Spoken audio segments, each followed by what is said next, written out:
கர்த்தருடைய வார்த்தை யாக்கோபு 5:14 உங்களில் ஒருவன் வியாதிப்பட்டால் அவன் சபையின் மூப்பர்களை வரவழைப்பாராக. அவர்கள் கர்த்தருடைய நாமத்தினாலே அவனுக்கு எண்ணெய் பூசி அவனுக்காக ஜெபம் பண்ண கடவார்கள். அன்றைய தேவ பிள்ளைகளே, உங்களில் ஒருவன் வியாதிப்பட்டு இருந்தால் நீங்கள் சபையிலே சொல்லி மூப்பர்களை வரவழைத்து நீங்கள் கைகளை வைத்து மூப்பர்களாகிய நீங்கள் கைகளை வைத்து வியாதிப்பட்டவர்களுக்காக ஜெபியுங்கள். கர்த்தர் அந்த ஜெபத்தை கேட்டு எண்ணெய் பூசி ஜெபியுங்கள் என்று வேதம் சொல்லுகிறது. கர்த்தர் அந்த ஜெபத்தை கேட்டு அவர்களுக்கு சுகத்தையும் பலத்தையும் கொடுப்பார்.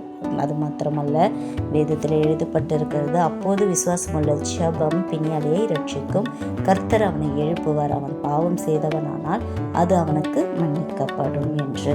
நீங்கள் அவர்களுக்காக ஜெபியுங்கள். யோபு தன் சிநேகிதருக்காக ஜெபித்தார். யோபுவின் சிறையிருப்பை கர்த்தர் மாற்றினார். கர்த்தர் உங்களையும் மாற்றுவார், உங்கள் சூழ்நிலையை மாற்றுவார். ஆமென். God bless you.